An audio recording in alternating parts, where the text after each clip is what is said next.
Ça sent bon l'odeur d'une campagne qu'on a gagnée. Dans la rue, il y avait rue Montorgueil, rue des Martyrs, rue de Lévis, il y avait marché Saint-Honoré, il y avait des militants de toute la circonscription. On a une formidable équipe de jeunes qui sont...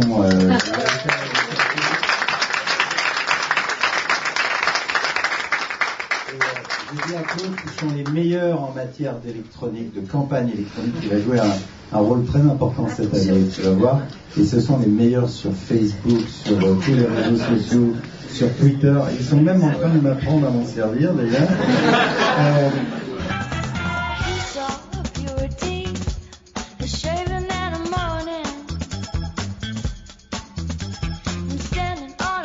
S'il y a un mot qui devait le résumer, je dirais que le mot républicain est peut-être celui qui caractérise le mieux sa personne et son parcours et ses valeurs.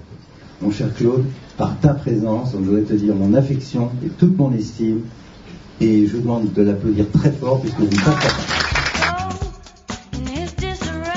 Je remercie Pierre Lelouch de son invitation, puis je vous remercie vous de votre accueil, et puis aussi de l'engagement qui est le vôtre.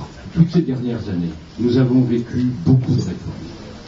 Des réformes qui ne sont rien d'autre que des décisions prises pour adapter la France à son époque, pour lui permettre de continuer à être une grande nation et pour permettre aux Français de continuer à bien vivre. Aujourd'hui, ce sont à peu près 95% des successions qui sont exonérées de droits. Eh bien, c'est quand même une conquête, parce que quand on laisse un bien à ses enfants, on a déjà payé des impôts tout au long de sa vie pour constituer ce bien. Et à chaque fois qu'on essayait de le constituer, sur ces 5 ans, eh bien, l'allocation adulte handicapé aura augmenté de 25%. Sur ces 5 ans, le minimum vieillesse aura augmenté de 25%. Les pensions de reversion des veuves ont été augmentées. Les retraites agricoles ont été augmentées. La plus grande fierté, lorsque j'étais le collaborateur du président de la République, restera d'avoir contribué à la création d'un internat au quartier latin avec 120 places qui permet à des jeunes de quartiers difficiles de venir fréquenter les classes préparatoires aux grandes écoles. C'est quelque chose qui est formidable et on ne peut pas dire que la justice sociale n'ait pas été quelque chose de privilégié. Et puis, que dire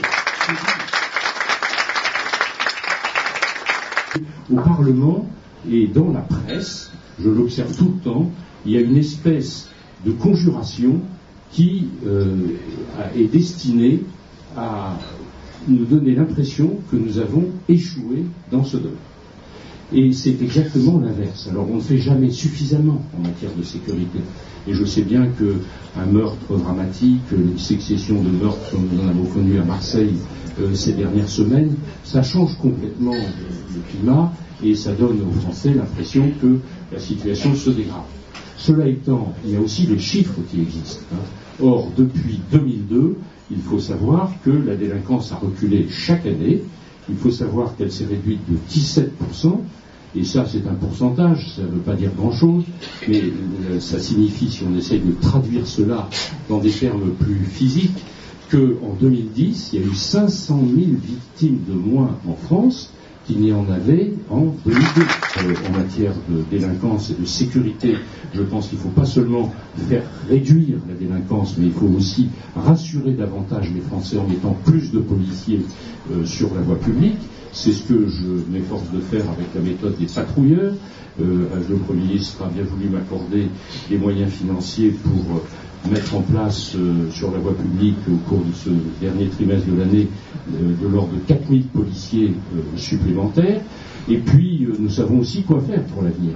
Pour l'avenir, je vous le dis très clairement, la solution c'est d'avoir une meilleure articulation, mais c'est un euphémisme que j'utilise, entre l'action de la police et l'action de la justice. Je dis que c'est un euphémisme parce que je le dis très franchement devant le groupe d'amis que vous constituez, franchement, c'est pour les policiers très dur de présenter à un magistrat quelqu'un qui a plus de 100 faits à son actif et qu'il voit relâcher immédiatement. Le gouvernement ne considère pas que l'immigration zéro soit une solution envisageable. Nous vivons dans un monde qui est ouvert et il ne peut pas y avoir de mondialisation sans circulation des personnes. C'est tout à fait évident. Le gouvernement n'a aucun sentiment de caractère raciste ou xénophobe, c'est tout à fait certain. Et par exemple, je considère que lorsque Mme Le Pen déclare « je veux réduire l'immigration légale à 6 000 personnes par an », c'est complètement fou et complètement infaisable. Pourquoi ? Parce que nous ne pourrions plus accueillir, par exemple, les demandeurs d'asile. Alors que, évidemment, nous avons des obligations internationales, et c'est aussi une grande tradition française que d'accueillir les opprimés du monde que nous pouvons protéger chez nous. Ce que nous voulons, c'est un pays qui reste, encore une fois, à l'abri du communautarisme, et c'est la raison d'ailleurs pour laquelle nous sommes résolument opposés à donner le droit de vote aux immigrés pour les élections municipales. Bon, tout ça, ce sont des paris sur l'avenir, et tout ça est fait au nom d'ailleurs d'une conception de la vie économique qui est aux antipodes de la conception qu'en ont les socialistes. Nous ne considérons pas que l'économie, ça soit un gâteau, que la richesse nationale soit un gâteau qu'on se partage.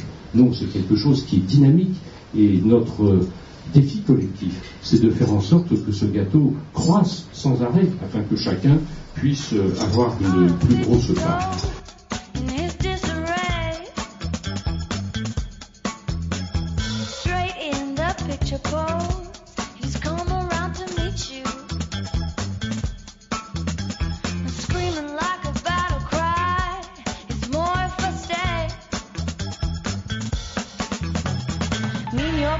In the snow, let the good times roll, let the good times